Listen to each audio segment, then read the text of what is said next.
Hello बच्चों, आप सभी लोगों का हमारे YouTube channel hyperfine physics classes में स्वागत है। आज हम क्लास 12th के फिजिक्स का वैद्युत आवेश तथा क्षेत्र का लेक्चर नंबर 7 लेकर आए हैं। इस लेक्चर में हम लोग जानेंगे कि वैद्युत द्विध्रुव के कारण वैद्युत क्षेत्र की तीव्रता कैसे निकाली जाती है, उसके अक्षीय बिंदु पर, निरक्षीय बिंदु पर, और एक जनरल फार्मूला भी ड्राइव करेंगे जिसकी सहायता से हम वैद्युत द्विध्रुव के किसी भी बिंदु पर वैद्युत क्षेत्र की तीव्रता निकाल सकते हैं। तो चलिए आज का लेक्चर स्टार्ट किया जाए। कॉपी और कलम निकाल लें और नोट्स बनाना स्टार्ट करें। तो आज का जो हमारा फर्स्ट हेडिंग होगा वैद्युत द्विध्रुव के कारण वैद्युत क्षेत्र। तो आप हेडिंग लगाएंगे वैद्युत द्विध्रुव के कारण, वैद्युत द्विध्रुव के कारण वैद्युत क्षेत्र, वैद्युत क्षेत्र, electric field, electric field due to an electric dipole,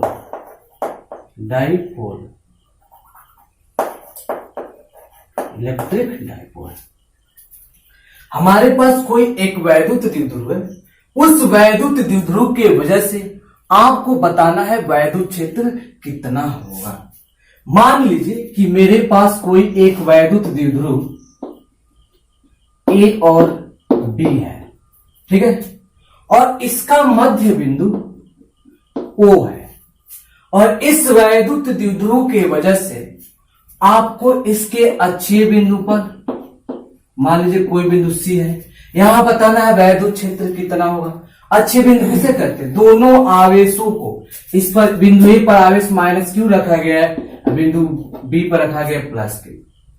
तो इन दोनों आवेशों को मिलाने वाली रेखा द्विध्रुव का अक्ष कहलाती है।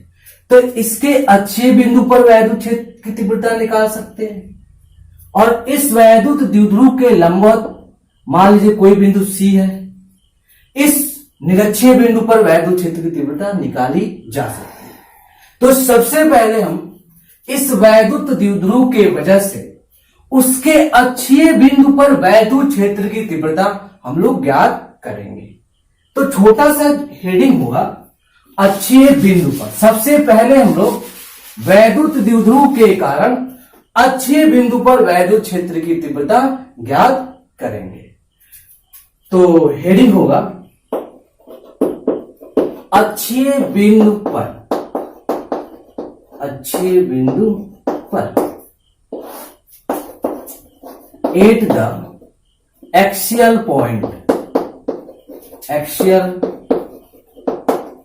पॉइंट, ठीक है, उसके एक्सियल पॉइंट पर वैद्युत क्षेत्रीय तीव्रता हम लोग ज्ञात करेंगे, ठीक है।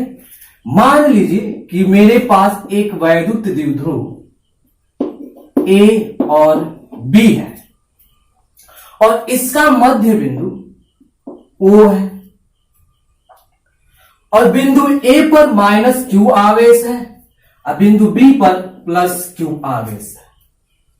इन दोनों आवेशों को मिलाने वाली रेखा अर्थात इस द्विध्रुव के अक्ष पर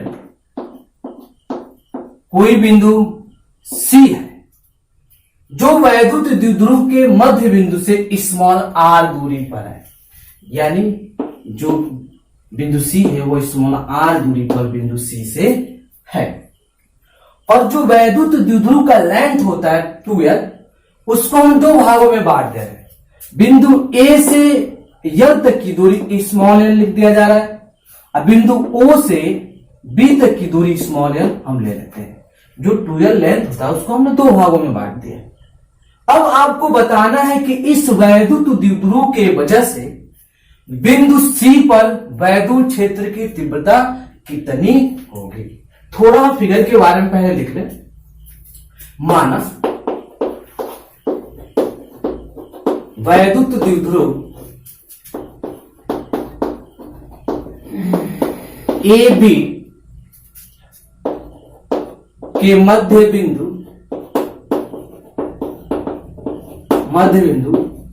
O से स्मॉल r दूरी पर कोई बिंदु C है, स्मॉल r दूरी पर कोई बिंदु C है, जहां हमें वैद्युत क्षेत्र ज्ञात करना है।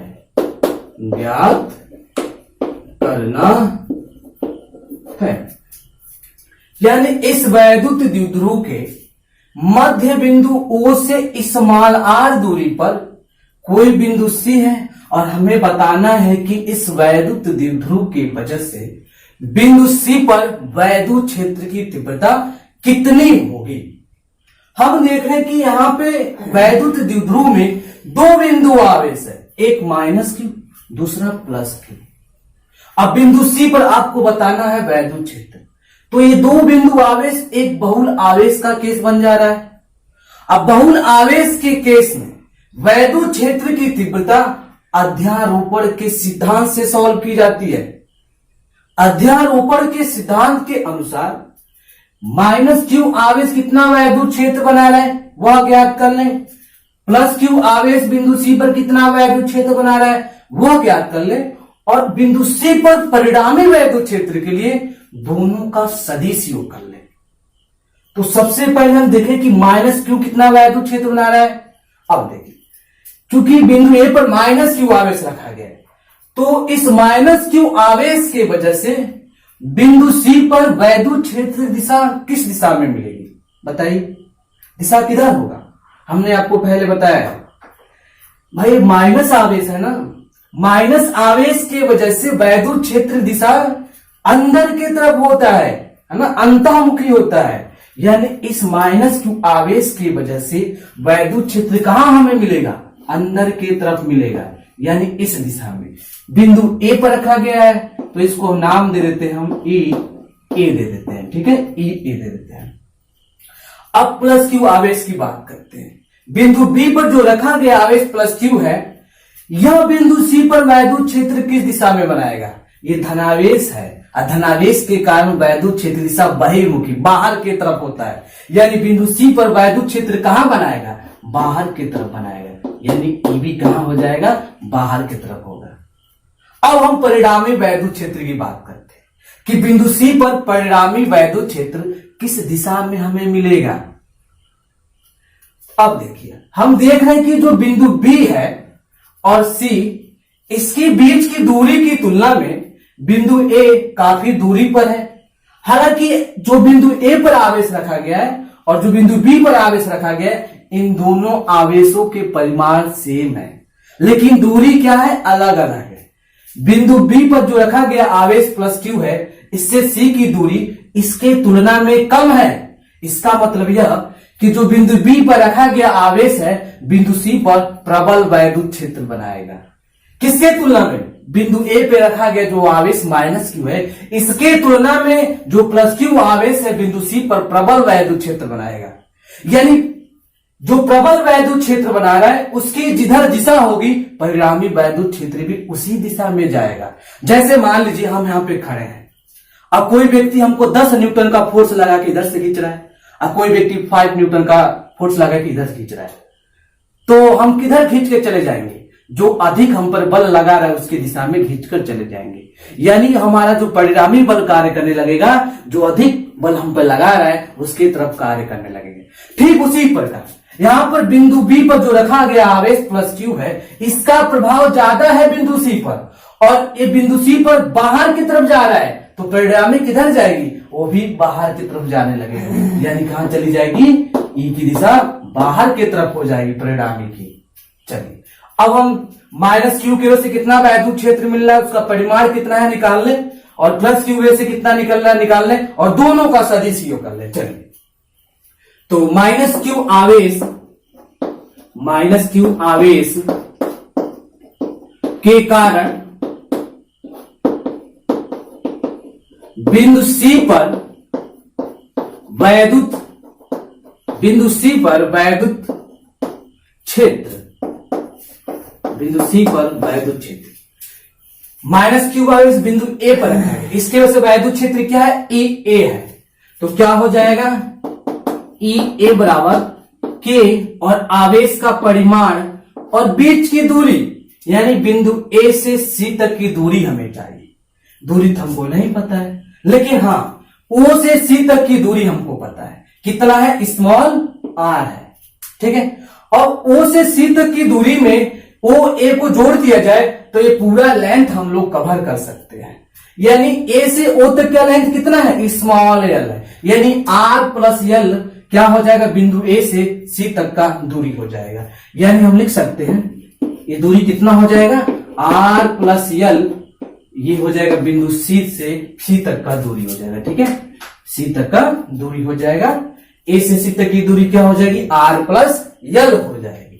तो क्या हो जाएगा, इस दूरी का स्क्वायर यानी आर प्लस एल का होल स्क्वायर हो जाएगा, ठीक है। अच्छा, ये तो हमने माइनस क्यू आवेश की वजह से बिंदु सी पर निकाल दिया। अब प्लस क्यू आवेश कितना वैद्युत क्षेत्र बना रहा है उसे निकाल ले।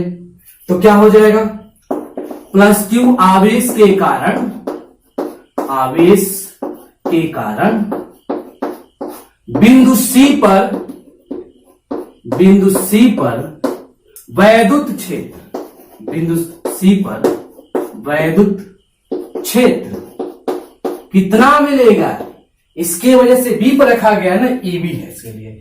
तो क्या हो जाएगा, ईबी बराबर के और आवेश का परिमाण और बीच की दूरी, यानी बिंदु बी से सी तक की दूरी चाहिए हमको।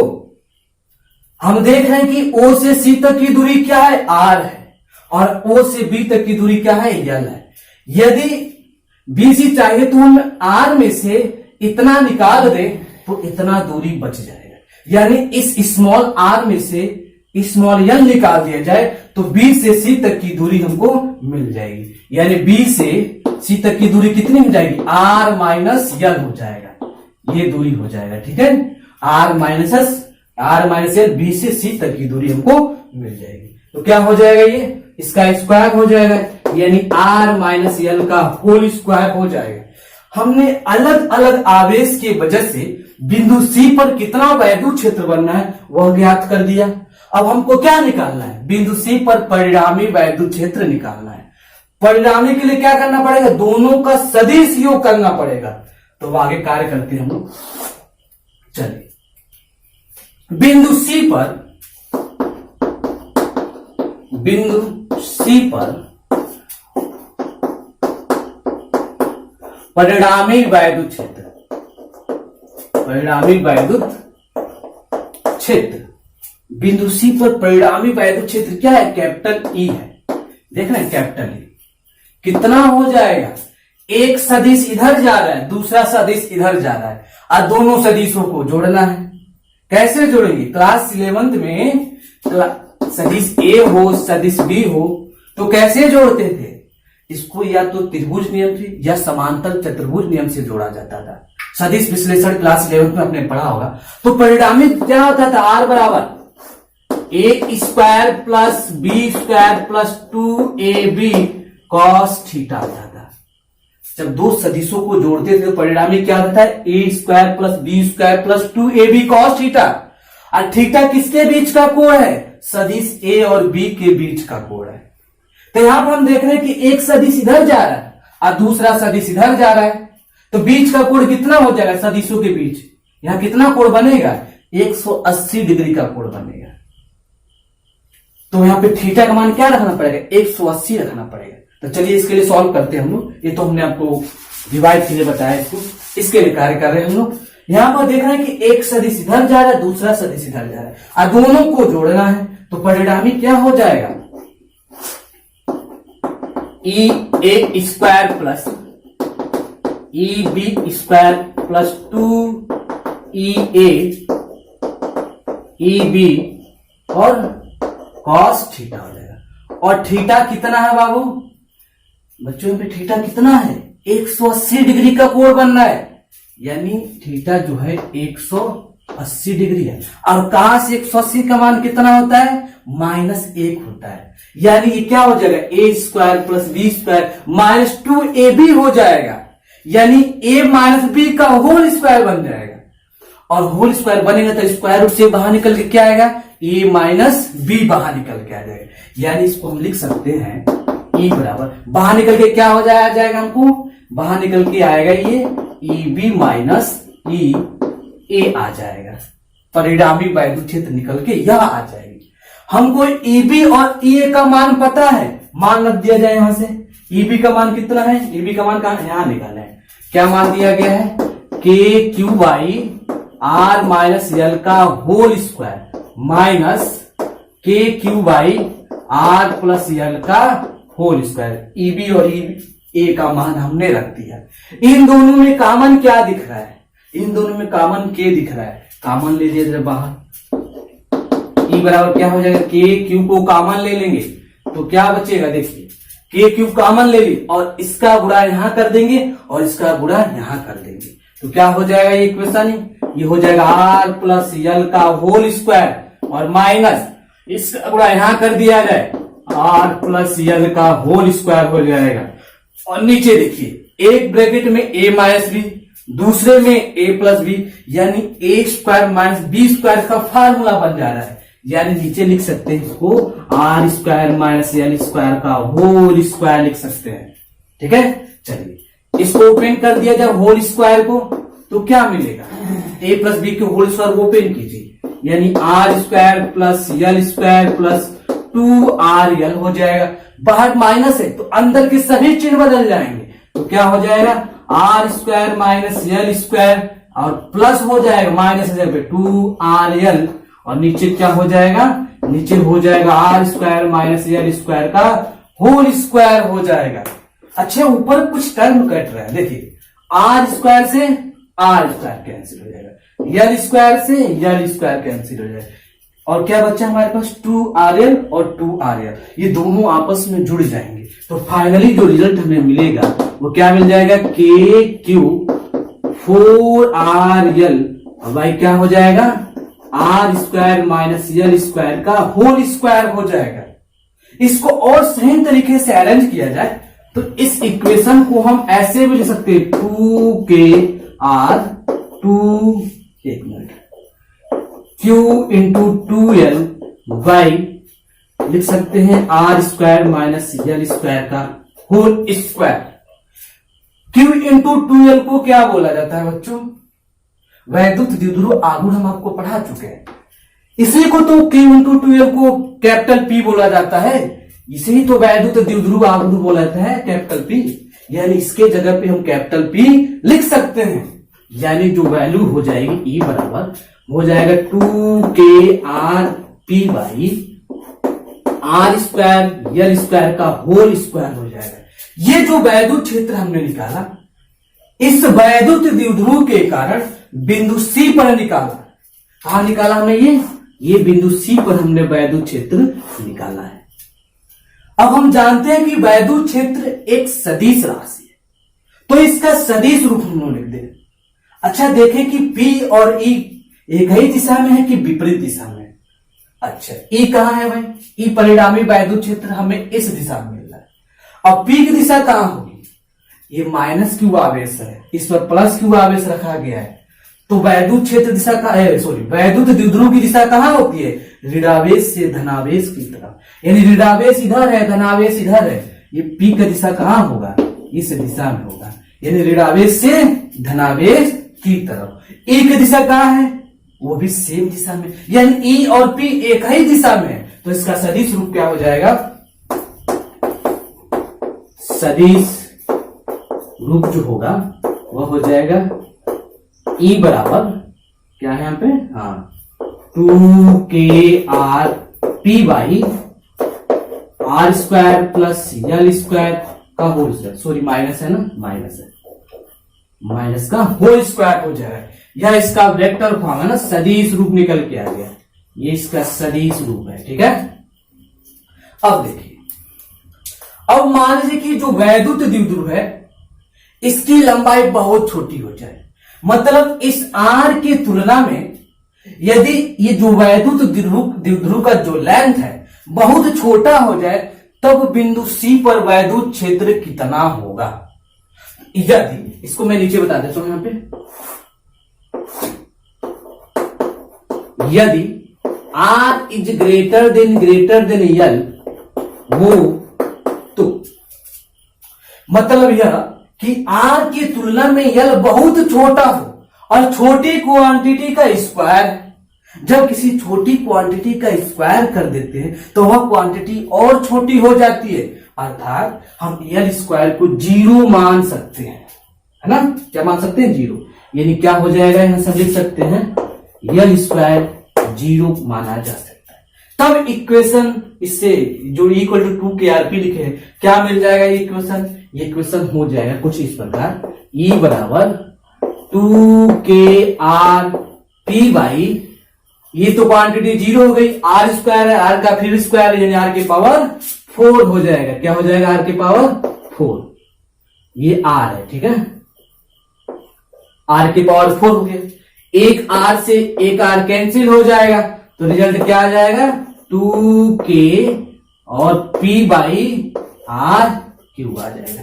यह वैद्युत क्षेत्र निकल के आ जाएगा जब अल्प लंबाई का वैद्युत क्षेत्र वैद्युत द्विध्रुव होगा तब यह निकल के आ जाएगा 2KP by R cube equal to E आ जाएगा। इसका सदिश रूप भी लिखा जा सकता है, कोई दिक्कत नहीं है, ठीक है।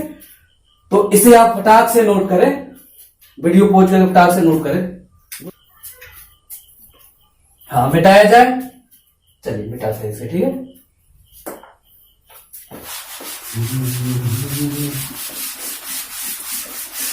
अब हम लोग पढ़ेंगे निरक्षीय बिंदु पर वैद्युत क्षेत्र की तीव्रता, यानी वैद्युत द्विध्रुव के वजह से उसके निरक्षीय बिंदु पर वैद्युत क्षेत्र कैसे निकाला जाता है वह हम लोग सीखेंगे, ठीक है। चलिए मिट गया भाई इसे।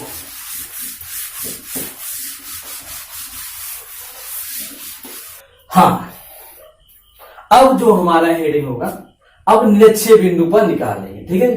तो छोटा सा ये भी हेडिंग होगा, वैसे ही निरक्षीय बिंदु पर, ठीक है, निरक्षीय बिंदु पर at the equatorial point, at the equatorial point, उसके निरक्षीय बिंदु पर वैद्युत क्षेत्र की तीव्रता अब हम लोग ज्ञात करेंगे। बहुत इजी वे से ज्ञात करेंगे। देखिए कुछ इसका फिगर रंगीन बनाते हैं, ठीक रहेगा, ठीक है। रंगीन और सादे दोनों से बनाया जाए तो बेहतर होगा। हाँ, मान लीजिए कि मेरे पास एक वैद्युत द्विध्रुव ए और बी है और इसका मध्य बिंदु ओ है, ठीक है। और बिंदु ए पर माइनस क्यू आवेश रखा गया है और बिंदु बी पर प्लस क्यू आवेश रखा गया है। और इस वैद्युत द्विध्रुव का जो लेंथ होता है उसको हम लोग दो भागों में बांट दिए हैं, यल और इधर स्मॉल यल, ठीक है। लेंथ को जो 2l लेंथ होता था उसको दो भागों में बांट दिया, ए से ओ तक का स्मॉल एल, ओ से बी तक का स्मॉल एल। और इस वैद्युत द्विध्रुव के निरक्षीय बिंदु पर, यानी बिंदु ओ से स्मॉल आर दूरी पर कोई बिंदु सी है और इस बिंदु सी पर आपको बताना है कि इस वैद्युत द्विध्रुव के वजह से कितना वैद्युत क्षेत्र होगा, ठीक है। तो इसको मिला दीजिए यहां से और इसको मिला दीजिए यहां से, ठीक है। आपको बताना है कि बिंदु सी पर वैद्युत क्षेत्र कितना होगा। इससे ये थीटा एंगल बना रहा है और इससे भी थीटा एंगल बना रहा है। मान लीजिए थोड़ा फिगर के बारे में लिख ले हम लोग, ठीक है। माना वैद्युत द्विध्रुव कि मध्य बिंदु ओ से स्मॉल आर दूरी पर कोई बिंदु सी है, जहां हमें वैद्युत क्षेत्र ज्ञात करना है। हमने बताया कि हमारे पास एक वैद्युत द्विध्रुव है जिसके मध्य बिंदु O से स्मॉल r दूरी पर निरक्षीय पोजीशन पे कोई बिंदु C है और उस बिंदु C पर आपको बताना है कि वैद्युत क्षेत्र कितना होगा। तो यहां पर भी हम देख रहे हैं कि दो बिंदु आवेश है, यानी ये भी एक बहुल आवेश का केस ही बनेगा। तो देखें कि यह दोनों आवेश अलग अलग कितना वैद्युत क्षेत्र बना रहे हैं और दोनों जो वैद्युत क्षेत्र बनाएंगे परिणामी के लिए दोनों का सदिश योग कर दिया जाएगा। ठीक है, तो देखें कि माइनस क्यू आवेश कितना वैद्युत क्षेत्र बना रहा है बिंदु सी पर, वह ज्ञात कर ले हम लोग। प्लस क्यू आवेश बिंदु सी पर कितना वैद्युत क्षेत्र बना रहा है वह ज्ञात कर लिया जाए। तो देखिए इस माइनस क्यू आवेश की वजह से बिंदु सी पर जो वैद्युत क्षेत्र बनेगा वह किस दिशा में बनेगा, ऋण आवेश है अंतर्मुखी, अंदर की तरफ। कहां मिलेगा, अंदर की तरफ बनाएगा। वैद्युत क्षेत्र कहां बनाएगा, अंदर की तरफ बनाएगा। ये बिंदु ए पर रखा गया, इसको नाम दे देते हैं हम ए नाम देते हैं। ठीक है, बिंदु ए पे इस प्लस क्यू आवेश के वजह से बिंदु सी पर वैद्युत क्षेत्र किधर बनेगा, धनावेश है ना, धनावेश के कारण वैद्युत क्षेत्र दिशा बहिर्मुखी बाहर की तरफ होता है, यानी ये वैद्युत क्षेत्र कहां बनाएगा, वह इस दिशा में बनाएगा, है ना, वैद्युत क्षेत्र इस दिशा में बनाएगा। इसका नाम दे देते हैं बी पर धनावेश, इसका नाम दे देते हैं ई बी नाम दे देते हैं। ठीक है, परिणामी वैद्युत क्षेत्र किधर मिलेगी, परिणामी वैद्युत क्षेत्र इसके बीच से ऐसे मिल जाएगी इस दिशा में, इसका नाम दे देते हैं ई। परिणामी इस दिशा में मिल जाएगा। ठीक है, तो चलिए अब पहले हम इस माइनस क्यू आवेश की वजह से वैद्युत क्षेत्र निकाल लेते हैं बिंदु सी पर, पुनः इसके बाद प्लस क्यू आवेश की वजह से निकाल लेते हैं कि कितना वैद्युत क्षेत्र बनना है। ठीक है, चलिए तो माइनस क्यू आवेश के कारण बिंदु सी पर वैद्युत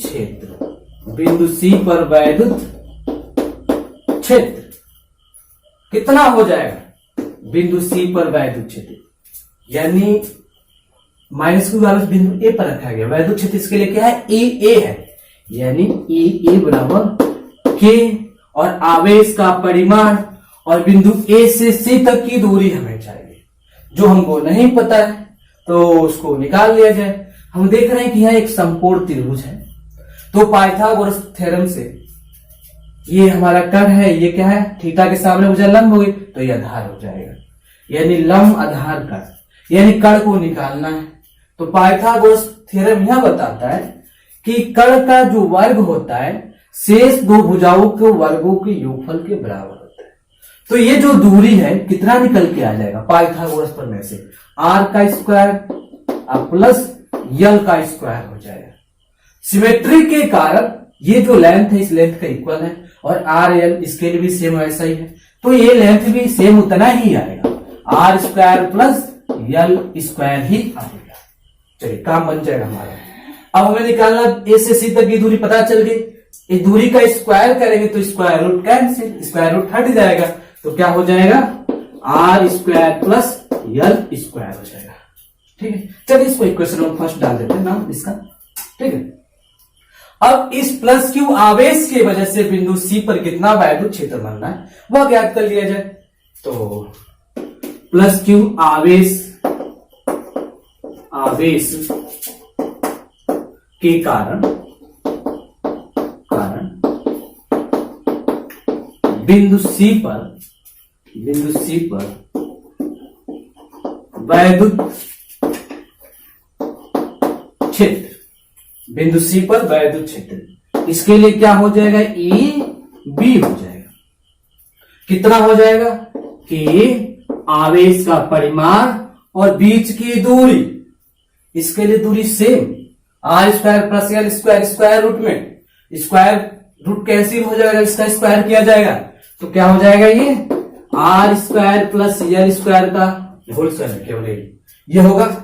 ये इक्वेशन हम मान लीजिए 2 हो जाएगा। समीकरण 1 और 2 को ध्यान से देखिए, क्या रिजल्ट सेम है ए और बी के, यस। यानी जो बिंदु ए पर रखा गया आवेश माइनस क्यू है, जितना वैद्युत क्षेत्र सी पर बना रहा है उतना ही वैद्युत क्षेत्र प्लस क्यू आवेश भी बिंदु सी पर बना रहा है, दोनों के परिमाण सेम निकलना है सी पर। यानी हम लिख सकते हैं समीकरण 1 एंड 2 से, समीकरण 1 और 2 से लिख सकते हैं ई ए और ई बी क्या है, आपस में बराबर है। यानी तो बिंदु सी पर जितना वैद्युत क्षेत्र ए बना रहा है उतना ही वैद्युत क्षेत्र बी वाला भी आवेश बना रहा है, तो हम लिख सकते हैं समीकरण 1 और 2 से ई ए बराबर ई बी। ठीक है, अब हमारा काम है बिंदु सी पर परिणामी वैद्युत क्षेत्र ज्ञात करना। तो चलिए इसके लिए काम किया जाए। अब देखिए बिंदु सी पर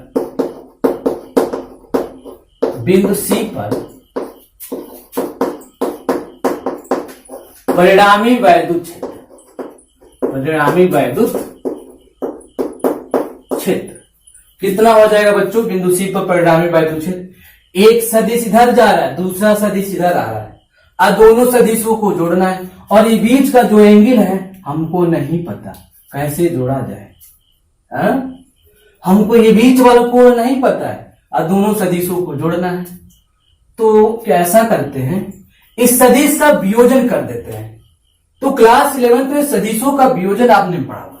जैसे मान लीजिए मेरे पास कोई सदिश ए है और इसका वियोजन करना है कि यह x में इसका कितना भाग है और y मतलब कितना क्षैतिज इसका भाग है और कितना ऊर्ध्वाधर भाग है। तो कैसे करते थे, ये मान लीजिए हमारा x अक्ष हो और ये हमारा y अक्ष हो, और x अक्ष के साथ थीटा एंगल बना रहा हो, और सर क्षैतिज घटक मान लेते हैं ax हो और ऊर्ध्वाधर घटक मान ले ay हो। तो क्षैतिज घटक कितना होता है और ऊर्ध्वाधर घटक कितना होता है, आपने क्लास 11 में ये वैल्यू निकाली थी। कितना होता है, ay बराबर a साइन थीटा हो जाता है, और ax में क्या रहता है, a cos थीटा आ जाता है। कैसे आता है, इस त्रिभुज के लिए यदि मैं साइन थीटा वाला फार्मूला लगाऊं तो थीटा के सामने एक भुजा लंब हो गई, तो क्या हो जाएगा, साइन थीटा लंब बटे कड़। यदि लंब हमारे क्या है, ए वाई है, कड़ क्या है, ए है, यहां से ए वाई का मान कितना आ जाएगा, ए साइन थीटा। देखिए ए वाई का मान क्या है, ए साइन थीटा। ए वाई का मान हमने क्या लिखा, ए साइन थीटा लिखा। उसी प्रकार यदि आप कॉस थीटा का फार्मूला लगाए इस त्रिभुज के लिए तो क्या मिलेगा, आधार बटे कड़, यानी आधार ए एक्स, कड़ क्या है, ए है, तो क्या हो जाएगा, ए एक्स बराबर ए कॉस थीटा। यानी क्षैतिज वाले घटक में ए कॉस थीटा, लंबवत वाले घटक में ए साइन थीटा। इसे याद करने का तरीका सबसे बेस्ट यही है कि थीटा जिससे जुड़ा होता है उसके पद में कॉस थीटा आता है, जिससे थीटा नहीं लगा होता उसमें साइन थीटा आता है। तो सदिशों का वियोजन आप इसे याद करने की, इसका हम वेर यूज करेंगे, तो हर बार आपको ऐसा एक्सप्लेन नहीं किया जाएगा, फिलहाल इसको समझना कैसे बताया गया। यानी जिससे थीटा लगा होता है उसके साथ कॉस थीटा लगा होता है, जिससे थीटा नहीं लगा होता उसके साथ साइन थीटा होता है। ठीक है, बस ये बातें आप याद रखें, काम बन जाएगा। ठीक है, चलिए तो सदिशों का वियोजन हम लोग करते हैं। ठीक है, यहां पर देख रहे हैं सदिश एक ई इस दिशा में जा रहा है और एकांतर कोण के वजह से ये जो एंगल होगा ये भी थीटा एंगल हो जाए, क्योंकि ये थीटा है और ये इसके समांतर है। देखिए यह रेखा इस रेखा के समांतर है, तो जो एंगल यहां बनेगा वही एंगल यहां भी बन जाएगा। जो एंगल यहां बन रहा है वही एंगल यहां भी बनेगा, थीटा। तो थीटा के साथ यह लगा हुआ है और थीटा के साथ ये उसी के लंबवत ये वाला देख रहे हैं, ये इसका कौन सा घटक बन जाएगा, ये बन जाएगा उसका ऊर्ध्वाधर अर्थात लंबवत घटक बन जाएगा। यानी ई ए का दो घटक होगा जिससे थीटा नहीं लगा हुआ है, इसको बोल देते हैं हम लोग ई ए साइन थीटा बोल देते हैं। क्या बच्चों ये समझ में आ रही बातें हमारी? ई ए का लंबवत घटक क्या हो गया? ई ए साइन थीटा हो गया, और थीटा जिससे लगा हुआ है वो कौन सा घटक हो जाएगा? E A cos theta. यानी इसका जो घटक एक हो जाएगा हमारा ई ए कॉस थीटा हो जाएगा। यानी इसके हमने दोनों घटकों को लिख दिया, जिससे थीटा लगा था वो ई ए कॉस थीटा लिख दिया, जिससे थीटा नहीं लगा था उसको ई ए साइन थीटा लिख दिया। अब पुनः इस सदिश का वियोजन किया जाए। अच्छा ये बताइए कि ये एंगल कितना होगा? हम देख रहे हैं कि यह रेखा इस रेखा के समांतर है, तो जाहिर सी बात है जितना कोण यहां बनना है उतना ही कोण यहां भी बनेगा, थीटा इसके बीच भी बनेगा। कितना बनना है? यहां पर भी एंगल थीटा ही बन रहा है, और इस वेक्टर ईबी का वियोजन करना है ना। तो देखिए थीटा किससे जुड़ा है? इससे जुड़ा हुआ है, और थीटा इस ऊर्ध्वाधर घटक से नहीं जुड़ा हुआ है। ठीक है, किससे जुड़ा है? इस क्षैतिज इस घटक से जुड़ा हुआ है। तो जिससे थीटा जुड़ा होता है उसमें कौन सा घटक चला जाता है? कॉस थीटा वाला। यानी इसका क्षैतिज घटक क्या मिलेगा हमें? मिलेगा ईबी कॉस थीटा मिलेगा, और ऊर्ध्वाधर घटक क्या मिलेगा? ईबी साइन थीटा मिलेगा। क्या बातें इतनी समझ में आई? एक बार और समझिए हमने क्या बताया।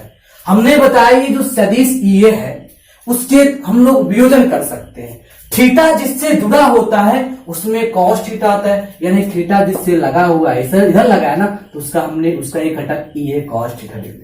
जिसमें थीटा नहीं लगा था वो क्या हो गया? ई ए साइन थीटा।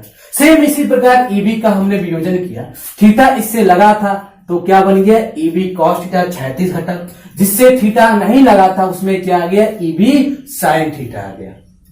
अच्छा, हम देख रहे हैं कि समीकरण 1 और 2 से ई ए ईबी बराबर है, यानी जितना वैद्युत क्षेत्र ईबी साइन थीटा ऊपर बनाएगा उतना ही वैद्युत क्षेत्र ई ए साइन थीटा नीचे बनाएगा। अर्थात हम कह सकते हैं कि ई ए और ईबी के जो लंबवत घटक हैं एक दूसरे के प्रभाव को निरस्त कर देंगे। जितना वैद्युत क्षेत्र ऊपर उतना ही वैद्युत क्षेत्र नीचे, टोटल वैद्युत क्षेत्र 0। भाई जितना वैद्युत क्षेत्र ऊपर है नीचे उतना ही है, तो एक दूसरे के प्रभाव को क्या कर देंगे? बिंदु सी पर इन दोनों कंपोनेंट की वजह से वैद्युत क्षेत्र वहां पर 0 हो जाएगा। ईबी साइन थीटा और ई ए साइन थीटा की वजह से केवल वैद्युत क्षेत्र आपको बिंदु सी पर जो परिणामी मिलेगा इसके क्षैतिज घटकों के वजह से मिलेगा, यानी E A cos theta EB cos theta की वजह से बिंदु सी पर आपको वैद्युत क्षेत्र मिलेगा।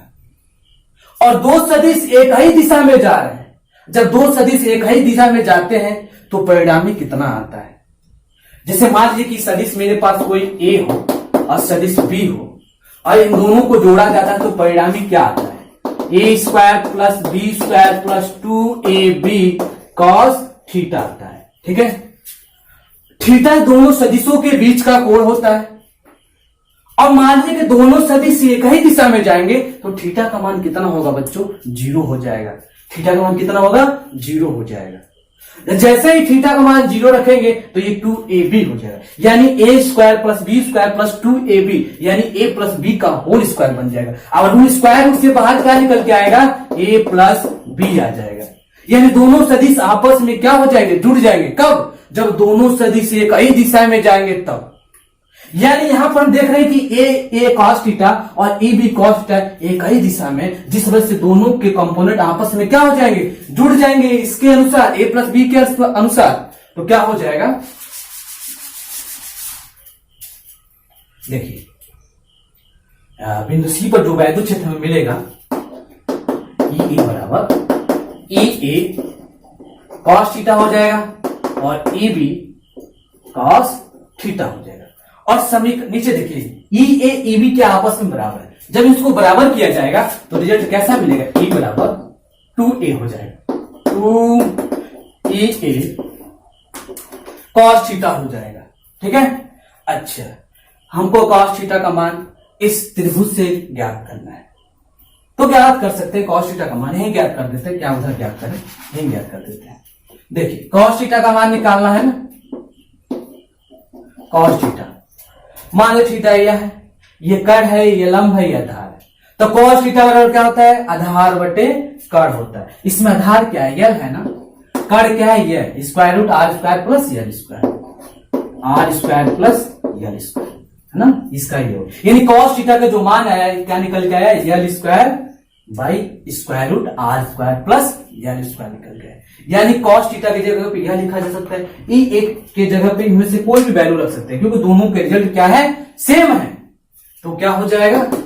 2e का मान हो जाएगा के क्यू और इसका वैल्यू क्या है? R square plus L square और इंटू cos थीटा का मान हमने यहां निकाल दिया, क्या है? L by square root R square plus L square है। सॉल्व किया जाए तो क्या होगा? ई बराबर इसको सॉल्व करेंगे तो हो जाएगा हमारा के क्यू इंटू 2l लिख सकते हैं, इसको एक पास कर दिए हैं। इन दोनों इसका पावर 1 है, इसका पावर 1/2, 1 प्लस 1/2 यानी 3/2, यानी दोनों को जोड़ देंगे तो क्या हो जाएगा? पावर जुड़ जाएगा ना, R square plus L square के पावर 3/2 हो जाएगा। अच्छा, Q इंटू 2l को क्या बोलते हैं बच्चों? यही तो वैद्युत द्विध्रुव आघूर्ण है जिसे कैपिटल P से दिखाया जाता है। इसे हम लोग क्या लिख सकते हैं? कैपिटल P लिख सकते हैं। यानी जो वैद्युत क्षेत्र निकल के आएगा क्या आ जाएगा? K P by R square plus L square के पावर 3/2 आ जाएगा। ये जो वैद्युत क्षेत्र हमने निकाला, कहां निकाला? इस वैद्युत द्विध्रुव के कारण बिंदु C पर परिणामी वैद्युत क्षेत्र निकाला। अब हम जानते हैं कि जो वैद्युत क्षेत्र है कैसी क्वांटिटी है? वेक्टर क्वांटिटी, सदिश राशि है। तो सदिश राशि है तो इसकी आपको दिशा तो बतानी पड़ेगी, बतानी पड़ेगी ना। अच्छा, दिशा कहां होगा देखते हैं। वैद्युत द्विध्रुव की दिशा किधर है? माइनस क्यू आवेश से प्लस क्यू आवेश की तरफ, यानी जो वैद्युत द्विध्रुव है वो तो इस दिशा में है। अब परिणामी वैद्युत क्षेत्र किधर मिल रहा है? इधर मिल रहा है। देखिए कैपिटल ई किधर है? इधर है। यानी P और E एक दूसरे के विपरीत दिशा में। तो इसका सदिश रूप क्या हो जाएगा बच्चों? सदिश रूप जो होगा वेक्टर E बराबर माइनस साइन लगा देते हैं क्योंकि एक दूसरे के विपरीत है। P इधर जा रहा है, E इधर जा रहा है, यानी माइनस साइन यह रिप्रेजेंट करेगा कि E और P एक दूसरे के विपरीत दिशा में है। यानी क्या हो जाएगा? के पी बाई हो जाएगा हमारा R square plus L square के पावर 3/2 हो जाएगा। यह निकल के आ जाएगा उसका सदिश रूप। अब मान लीजिए कि ये जो वैद्युत द्विध्रुव है इसकी लंबाई बहुत छोटी हो जाए, यानी इस आर की तुलना में जो यल है बहुत छोटा हो जाए, यानी अल्प लंबाई का वैद्युत द्विध्रुव हो, तब बिंदु सी पर वैद्युत क्षेत्र कितना होगा? तो यदि आर इज ग्रेटर देन यल हो तो जब यल बहुत छोटा हो जाएगा और छोटी क्वांटिटी का स्क्वायर करेंगे तो यह क्वांटिटी 0 हो जाएगी। यानी इस क्वांटिटी को हम क्या मान सकते हैं? 0 मान सकते हैं। यानी जो यल स्क्वायर है वो लगभग 0 के बराबर हो जाएगा। तब यह जो इक्वेशन हमें मिलेगा कैसा मिलेगा? E बराबर के पी वाई, इसको तो हमने 0 कर दिया और r के पावर 2 है और उसका भी पावर क्या रहेगा? 3/2 हो जाएगा। 2 से 2 कट जाएगा, यानी r के पावर क्या हो जाएगा? केवल 3 हो जाएगा। ये 3 हो गया। यह वैद्युत क्षेत्र निकल के आ गया। सदिश रूप इसका क्या हो जाएगा? सदिश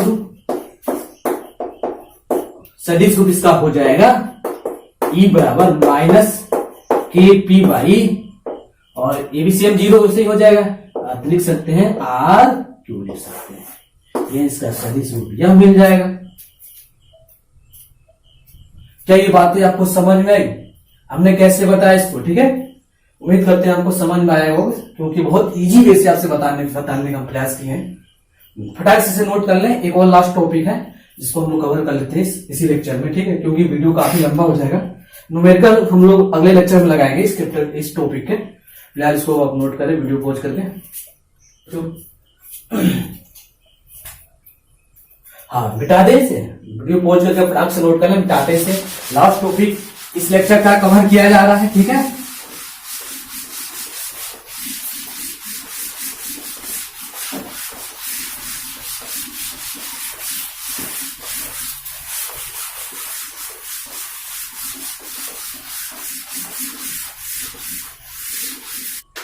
हाँ तो बच्चों, हमारा लास्ट जो हेडिंग होगा, मान लीजिए पहले देख लेते हैं, ठीक है, तो हेडिंग बनाइए। मान लीजिए कोई वैद्युत द्विध्रुव है ए और बी, ठीक है। बिंदु ए पर माइनस क्यू आवेश है और बिंदु बी पर प्लस क्यू आवेश है, और इसका मध्य बिंदु मान लीजिए क्या है, ओ है। और इस मध्य बिंदु ओ से इस मान लीजिए 2 सेंटीमीटर पे कोई बिंदु सी है, और हम आपसे पूछ रहे हैं कि बताइए इस पर वैद्युत क्षेत्र कितना होगा। क्या बता पाएंगे? नहीं बता पाएंगे, क्योंकि आपको तो केवल अभी 2 बिंदु पर ही वैद्युत क्षेत्र निकालना आता है वैद्युत द्विध्रुव की वजह से। या तो उसके अच्छे बिंदु पर पूछिए या तो उसके निरक्षे बिंदु पर पूछिए, ना तो अच्छे पे ना तो निरक्षे पे, तो कैसे निकाले? तो अब इसी समस्या को लेकर हम लोग अगला हेडिंग इसका जनरल फार्मूला ड्राइव करेंगे। उस जनरल फार्मूला की सहायता से आपसे किसी भी बिंदु पर वैद्युत क्षेत्र वैद्युत द्विध्रुव के वजह से पूछा जाए तो आप फटाक से कैलकुलेट करके बता सकते हैं। हालांकि ये जो टॉपिक है आपके सिलेबस में नहीं है, लेकिन फिर भी समझे, बहुत मजेदार टॉपिक है, क्योंकि इसी सहायता से आप वैद्युत द्विध्रुव के किसी भी बिंदु पर पूरे स्पेस में जहां भी आपसे पूछा जाए फटाक से आप वैद्युत क्षेत्र की गणना कर सकते हैं, ठीक है। तो अब जो हमारा हेडिंग होगा,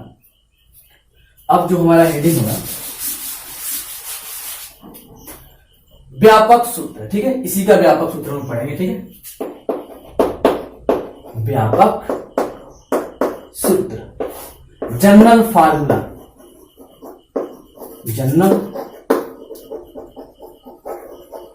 है ना, इसका जनरल फार्मूला हम लोग देखेंगे, जिसकी वजह से किसी भी बिंदु पर वैद्युत क्षेत्र निकाल सकते हैं, ठीक है। अच्छा, मान लीजिए कि मेरे पास कोई एक वैद्युत द्विध्रुव ए और बी है, ठीक है, और जिसका मध्य बिंदु क्या है, ओ है, और इस मध्य बिंदु ओ से थीटा कोण पर स्मॉल आर दूरी पर कोई बिंदु क्या है, सी है, और आपको बताना है कि वैद्युत क्षेत्र की तीव्रता कितनी होगी। तो यहां पे हम आर और थीटा ले रहे हैं। आर और थीटा यहाँ पे पोलर कोऑर्डिनेट है, इसे लेने का एक ही पर्पज है कि थीटा और आर को चेंज करके इस वैद्युत द्विध्रुव को पूरे चारों तरफ से कवर किया जाता है। उसके हर एक पॉइंट पर वैद्युत क्षेत्र हम लोग आर और थीटा को चेंज करके ज्ञात कर सकते हैं। जैसे मान लीजिए थीटा यहाँ पे है तो थीटा कुछ और एंगल होगा। यदि हम पूछते हैं कि बताइए कि यहाँ पर वैद्युत क्षेत्र कितना होगा, तो थीटा बढ़ जाएगा। अब यहाँ पूछते हैं कि थीटा क्या होगा, यहाँ पर पूछते हैं कि वैद्युत क्षेत्र कितना होगा, थीटा का मान बढ़ जाएगा। यानी थीटा को चेंज करके हम पूरे इस वैद्युत द्विध्रुव के चारों तरफ घूम सकते हैं। यानी कहीं भी पूछिए बस थीटा का मान पता हो तो हम वैद्युत क्षेत्र बता सकते हैं।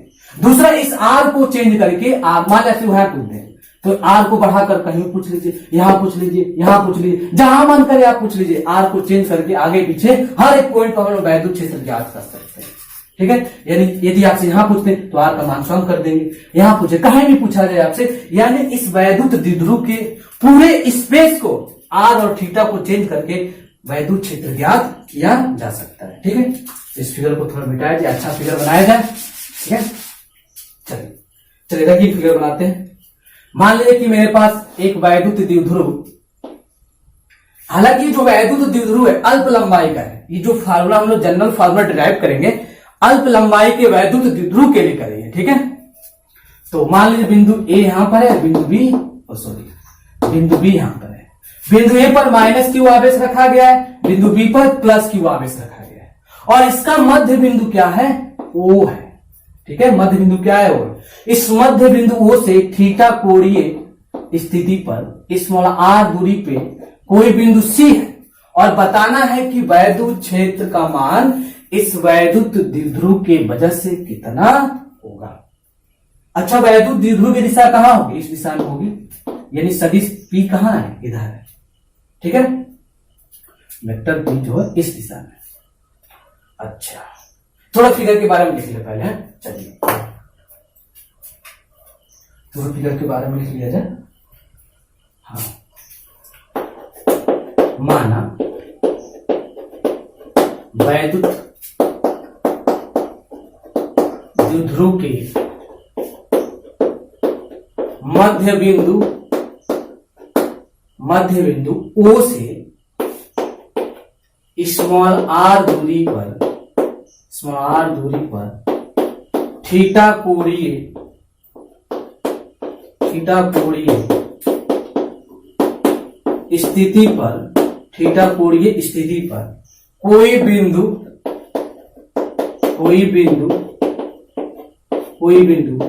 C है, जहां हमें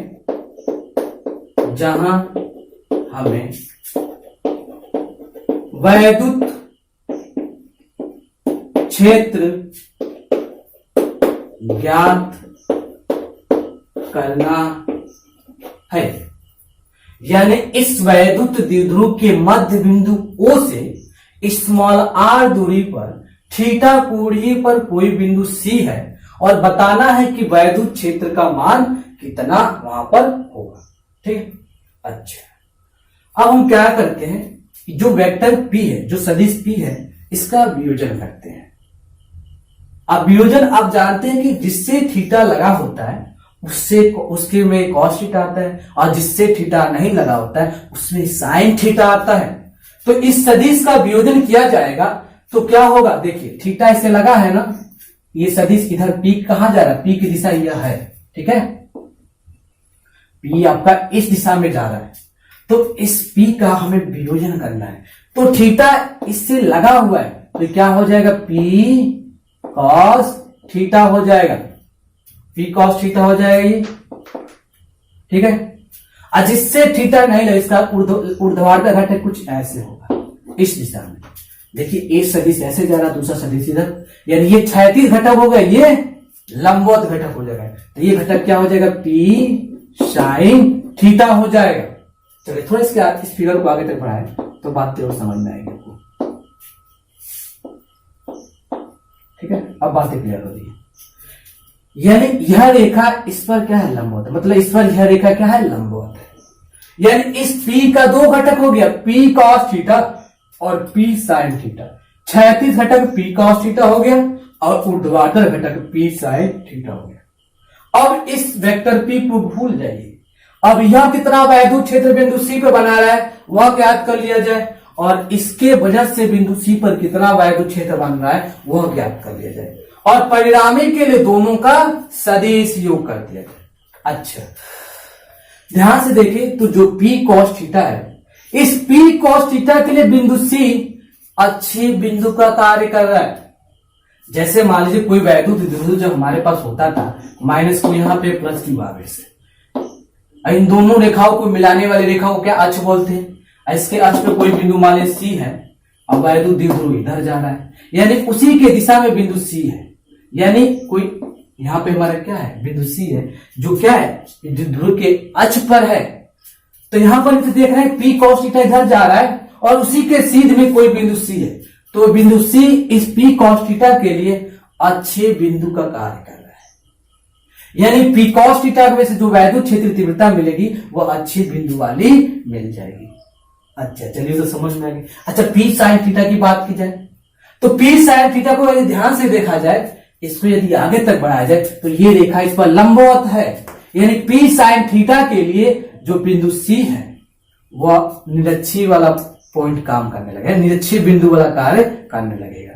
निरक्षीय बिंदु क्या, मान लीजिए कोई वैद्युत द्विध्रुव है, इसका मध्य बिंदुओं से C बिंदु पर ज्ञात कर देते हैं। तो देखिए इस P इधर जा रहा है, इसके जस्ट लंबवत C है कि नहीं, P के लंबवत है कि नहीं C, ठीक। देखिए P sin थीटा इधर है, ऐसी के लंबवत बिंदु C है। तो ये बिंदु C P sin थीटा के लिए निरक्षीय बिंदु का कार्य करने लगेगा, ठीक। तो इसकी वजह से कितना वैद्युत क्षेत्र मिल रहा है, तो मान लीजिए कि जो P cos थीटा है, इसकी वजह से जो वैद्युत क्षेत्र मिलेगा वह किस दिशा में मिलता है, अक्षीय बिंदु पर वैद्युत क्षेत्र की दिशा P के दिशा में ही होती है। यानी P जिधर जा रहा है परिणामी E भी इसी दिशा में मिलता है। बोलिए बच्चों मिलता है कि नहीं, P जिधर जा रहा है E भी उसी दिशा में मिल जाता है, यानी P और E एक ही दिशा में मिलता है। तो मान लीजिए P cos थीटा की वजह से जो वैद्युत क्षेत्र मिलेगा वह हमें इस दिशा में मिलेगा, इसका नाम दे देते हैं E1 दे देते हैं, ठीक है। अच्छा P sin थीटा की वजह से वैद्युत क्षेत्र किस दिशा में मिलेगा, हम जानते हैं कि निरक्षीय केस में जो वैद्युत क्षेत्र की दिशा होती है P के ठीक विपरीत होती है। यदि P इधर होगा तो परिणामी हमें कहां मिलता था, ऐसे त्रिभुज बनता था तो परिणामी हमें इधर ही तो मिलता था। यानी E इधर मिल रहा है, P इधर जा रहा है, P की दिशा इधर है, E की दिशा इधर, यानी निरक्षीय वाले केस में ई और पी एक दूसरे के विपरीत होते थे। तो यहां पर देखिए पी इधर आ रहा है ना, तो ई किधर जाएगा, ठीक इसके विपरीत, यानी इसकी दिशा कहां हो जाएगी, इधर हो जाएगी, ये ऐसे, इसको नाम दे देते हैं हम क्या, E2 दे देते हैं। ठीक है, परिणामी कहां मिल जाएगा, परिणामी ठीक इसके बीच में ऐसे मिल जाएगा। बोलिए बच्चों समझ में आएगी, यानी P cos थीटा की वजह से वैद्युत क्षेत्र दिशा उसी के दिशा में E1, P sin थीटा की वजह से वैद्युत क्षेत्र ठीक उसके विपरीत दिशा में, ये इधर आ रहा है और इसके जस्ट लंबवत ये चला गया। देखिए दोनों रेखा है लंब क्या है, समांतर है, ये इधर जा रहा है, दूसरा ठीक उसके विपरीत जा रहा है। परिणामी क्या हो जाएगा, सेंटर से मिल जाएगा जाता हुआ रेखा। तो चलिए इसको मिटा दिया जाए घर वालों, अब कार्य किया जाए इसके लिए फाइनल। तो सदिश P का वियोजन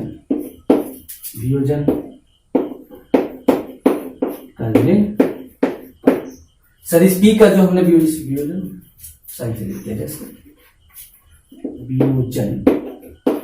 वियोजन करने पर क्या हो जाएगा, जब इसका हमने वियोजन किया तो क्षैतिज घटक क्या मिला, इसका क्षैतिज घटक जो हमें मिला है क्या है बच्चों, P cos थीटा है। लंबवत घटक क्या है, लंबवत घटक जो मिला है क्या मिला है, P sin थीटा मिला है। अब P cos थीटा कितना वैद्युत क्षेत्र बना रहा है वह ज्ञात कर ले, P sin थीटा कितना वैद्युत क्षेत्र बना रहा है वो दोनों ज्ञात कर ले, दोनों को निकालकर और परिणामी के लिए सदिश योग कर ले। ठीक है, चलिए तो P cos थीटा के कारण बिंदु C पर वैद्युत क्षेत्र बिंदु P पर वैद्युत क्षेत्र, सॉरी C पर वैद्युत क्षेत्र कितना हो जाएगा बच्चों, इसके लिए हमने क्या माना, E1 माना है। E1 बराबर हो जाएगा K, और अच्छा निरक्षीय वाला केस है ना बच्चों, P cos थीटा के लिए निरक्षीय बिंदु का कार्य कर रहा है, यानी इसके वजह से जो बिंदु वैद्युत क्षेत्र मिलेगा, जो निरक्षीय केस में वैद्युत क्षेत्र मिलता था, और अल्प लंबाई के वैद्युत द्विध्रुव की बात कर रहे हैं हम पे, ये जो वैद्युत द्विध्रुव हमने लिया ये अल्प लंबाई का है, यानी R की तुलना में L बहुत छोटा है, उस वाले केस की बात की जा रही है। ठीक है, तो ये जो फार्मूला हम डिराइव कर रहे हैं ये अल्प लंबाई के वैद्युत द्विध्रुव के लिए डिराइव कर रहे हैं, उसका एक जनरल फार्मूला डिराइव कर रहे हैं। ठीक है, चलिए तो क्या होता है, अच्छे वाले पोजीशन वैद्युत क्षेत्र 2K P/R³ होता है, लेकिन अब यहां पे P तो है नहीं, P cos थीटा में से निकाल रहे हैं ना, तो क्या हो जाएगा, ये P cos थीटा हो जाएगा। ठीक है, उसी प्रकार अब इसके में से निकाल दिया जाए, P sin थीटा के कारण बिंदु C पर वैद्युत क्षेत्र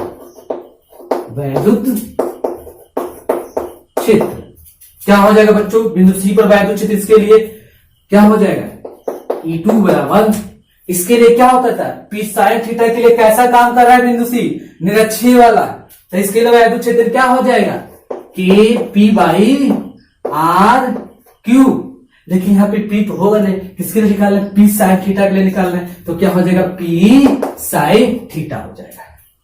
तो E1 E2 का मान निकाल लिया गया। अब हमें क्या करना है, बिंदु C पर परिणामी वैद्युत क्षेत्र निकालना है।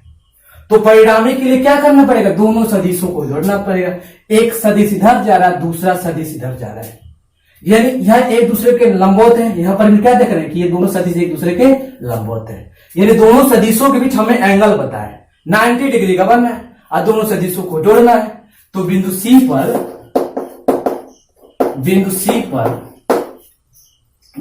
पर जो परिणामी वैद्युत क्षेत्र मिलेगा हमें, एक मिनट, हाँ, बिंदु C पर परिणामी वैद्युत क्षेत्र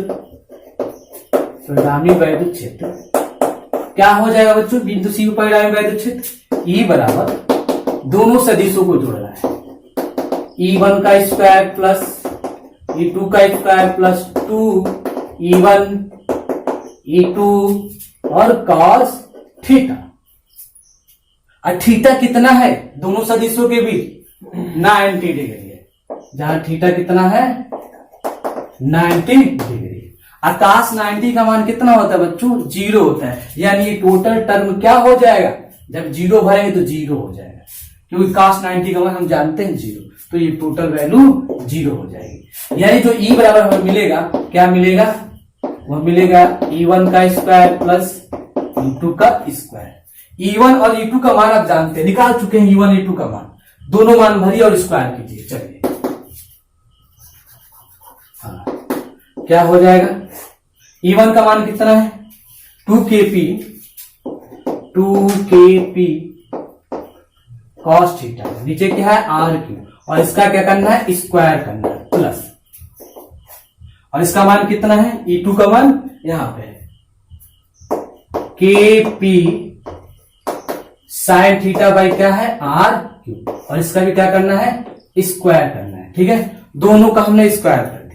अच्छा देखिए kp बाई आर क्यूब यहां भी है और kp बाई आर क्यूब यहां, दोनों में से कॉमन ले लेंगे और इसका स्क्वायर है तो स्क्वायर रूट से बाहर आ जाएगा, यानी E बराबर वैद्युत क्षेत्र बाहर निकल के क्या आ जाएगा kp बाई आर क्यूब, तो बाहर आ सकता है ना, क्या आ जाएगा kp बाई आर क्यूब। कैसे आया देखिए, हमने बताया कि kp बाई आर क्यूब यहां भी है और kp बाई आर क्यूब यहां भी, और इसका स्क्वायर है यहां भी स्क्वायर है, तो कॉमन ले लिया जाएगा, तो स्क्वायर होने के वजह से स्क्वायर रूट से बाहर नहीं आ जाएगा kp बाई आर क्यूब, बचेगा कि यहाँ पे 2 cos थीटा बचेगा, और 2 का स्क्वायर करेंगे तो क्या हो जाएगा बच्चों 4 हो जाएगा, और cos का क्या हो जाएगा cos स्क्वायर थीटा हो जाएगा। यहाँ पे क्या बचा है साइन थीटा बचा है, उसका स्क्वायर करेंगे तो क्या हो जाएगा साइन स्क्वायर थीटा हो जाएगा। अच्छा यह बताइए कि जो 4 cos स्क्वायर थीटा है उसको हम ऐसे लिख सकते हैं 3 cos square theta plus cos square theta, क्या लिखा जा सकता है 4 cos स्क्वायर थीटा को हम लोग 3 cos square theta plus cos square theta लिख सकते हैं। अब यह cos स्क्वायर थीटा और प्लस sin स्क्वायर थीटा मिलके क्या हो जाएगा 1 हो जाएगा, क्योंकि आप जानते हैं कि sin square theta plus cos square theta 1 होता है।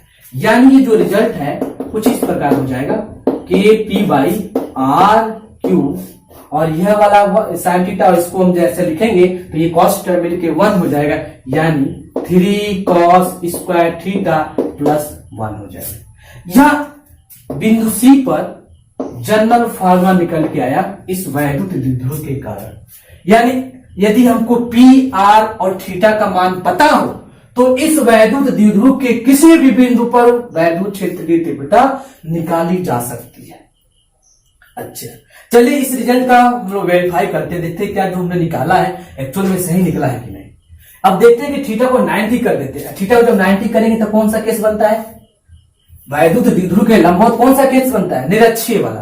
तो देखिए क्या वो निरक्षीय वाला सेम रिजल्ट देता है ये फार्मूला के नहीं, तो इसको लिख दिया जाए व्यापक सूत्र है ना, व्यापक सूत्र उसका जनरल फार्मूला हमें निकाल दिया, इसका यूज देखते हैं। ठीक है, यदि पहला देखा जाए यदि थीटा बराबर क्या हो 90 डिग्री, तो देखिए थीटा बराबर 90 कब होगा, इसको घुमा कर हम क्या कर देंगे इस वैद्युत द्विध्रुव के लंबवत कर देंगे, तो इस वैद्युत द्विध्रुव के लंबवत निरक्षीय वाला केस बन जाएगा।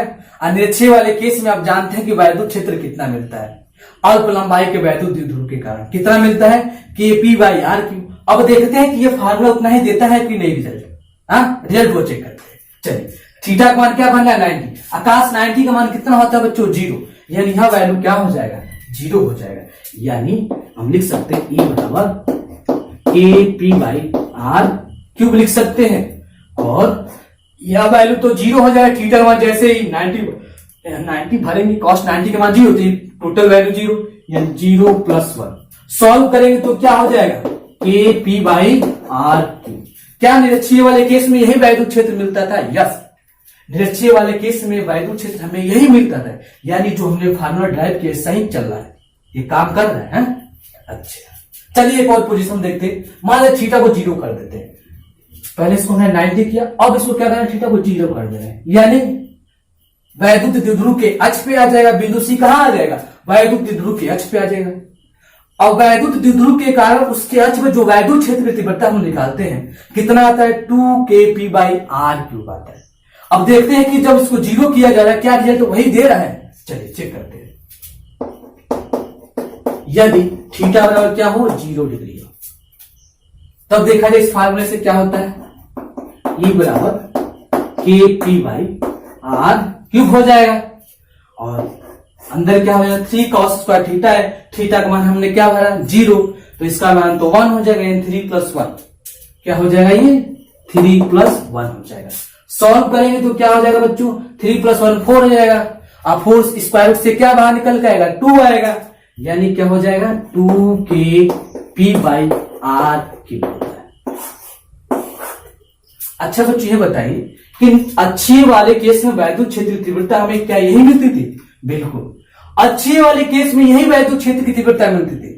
अर्थात ये जो रिजल्ट, ये जो फार्मूला है ये काम कर रहा है, यानी इस फार्मूले की सहायता से आपसे किसी भी बिंदु पर पूछा जाए, थीटा का मान पता हो, आर का मान पता हो, पी का मान पता हो, तो किसी भी बिंदु पर वैद्युत क्षेत्र की तीव्रता निकाल सकते हैं। ठीक है बच्चों, तो फिलहाल आज के लिए इतना ही, बाकी हम लोग नेक्स्ट लेक्चर में मिलते हैं। बाकी हम इस लेक्चर का हम लोग न्यूमेरिकल लेके आएंगे, ठीक है, क्योंकि इसमें यदि न्यूमेरिकल हम लगाने लगे तो ये लेक्चर काफी बड़ा हो जाएगा। तो अब अगले लेक्चर में हम इस टॉपिक से संबंधित न्यूमेरिकल सॉल्व करेंगे। ठीक है, फिलहाल वीडियो पहुंच कर इसे नोट कर लिया।